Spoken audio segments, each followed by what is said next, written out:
You turn a metal handle without thinking. Cold water flows instantly into your glass. You scroll through your phone while drinking. It feels like magic from the wall. But for the ancient world, water was wild.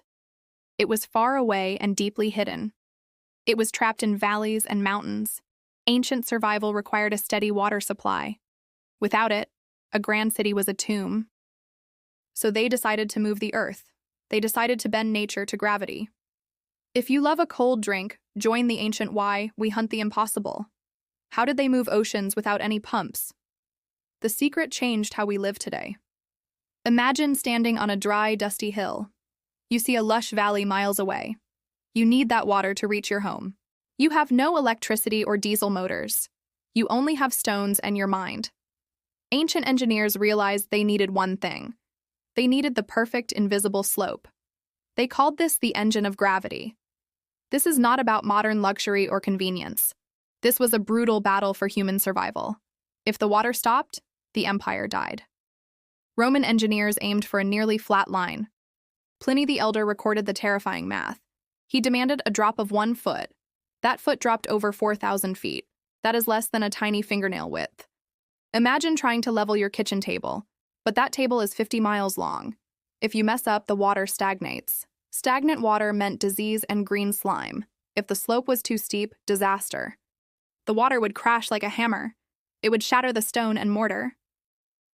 Think of a pressure washer hitting drywall. They had to find the golden mean. The Vetus aqueduct hit that mark.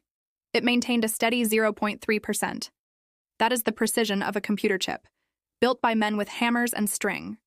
This precision is why your floor feels level. You inherited their obsession with straight lines. To see this far, they needed tools. They used a massive level called a Chorobates. It was 20 feet of heavy wood. A tiny groove of water sat on top. If the water spilled, the line was wrong. Imagine carrying a 20-foot ruler through mud. They also used the Groma for angles, and the dioptra for the vertical heights. These were the ancestors of modern lasers.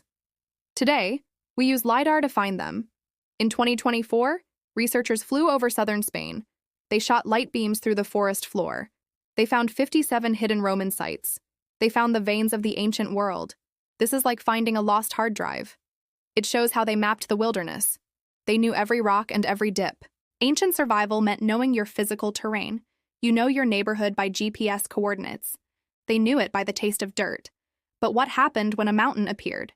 You cannot build a slope through solid rock. Or can you? They did not go around the mountain. They went straight through the dark heart. They dug tunnels from both sides simultaneously. They used vertical shafts for fresh oxygen and to pull out the broken stone. Imagine digging in a dark, wet hole. Your only light is a flickering oil lamp. You hope the other team meets you. If you miss, you waste years of work. This is the ultimate high-stakes group project. It is like trying to text in the dark, but the text takes 10 years to send when they hit a deep, wide valley. They use something called an inverted siphon. This is the magic of communicating vessels. Water goes down a sealed lead pipe. Pressure builds as it hits the bottom. That pressure pushes the water back up. It climbs the other side of the valley. It ends slightly lower than it started. This is why your garden hose works. It is the physics of ancient survival. They even built massive drop shaft cascades. These were like stairs for the water. They broke the fall to stop damage. Think of it as an energy absorber, like the shock absorbers on your car, but made of heavy, unyielding stone. Now, let us talk about the glue. Roman concrete is a literal miracle material. They used a mix called opus signinum. It was volcanic ash and crushed pottery. Modern concrete crumbles in a few decades. Roman concrete lasts for 2,000 years. Scientists finally figured out why in 2023. It is because the concrete is alive. They used a technique called hot mixing. They left tiny chunks of quicklime inside. These are called lime clasts. When a crack forms, water leaks in. It hits the lime and starts a reaction. The lime dissolves and then recrystallizes.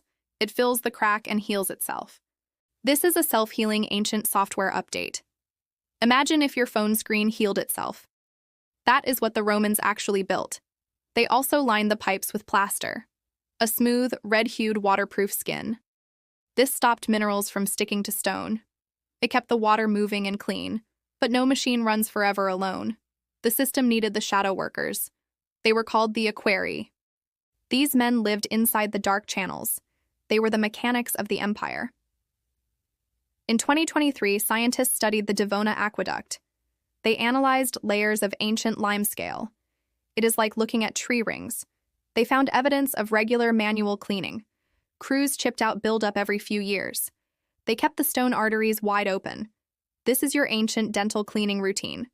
But for the city's main throat, they also practiced something called night storage.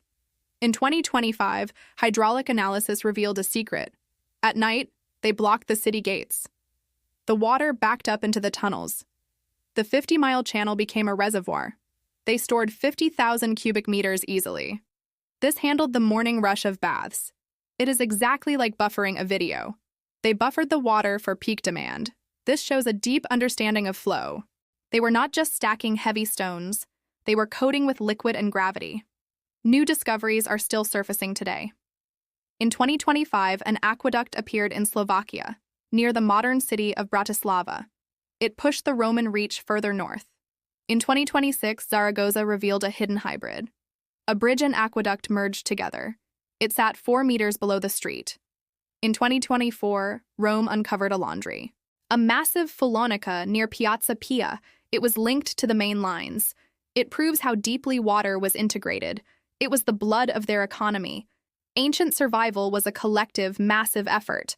One man cannot move a river alone, but 1,000 men can move mountains. They did not have fossil fuel energy. They did not have steel or plastic. They had rocks, ash, and human grit. They built things that outlasted their names. When you see a stone arch today, you are looking at a survival strategy. You are looking at a victory over thirst. We often think they were primitive people. We think we are the smart ones. But we are just standing on them. We are drinking from their ancient genius. Your morning shower is a Roman legacy.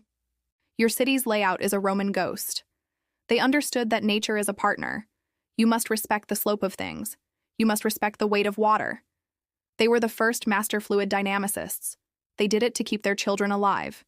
They did it to keep the fires out. They did it because they had to. Ancient survival was not a choice. It was a masterpiece of human will. Next time you hear water running, listen for the sound of the hammers. Listen for the splash in the tunnel. Remember the men in the dark shafts. Remember the self-healing stone underfoot. You are part of a long story. A story of moving life across miles.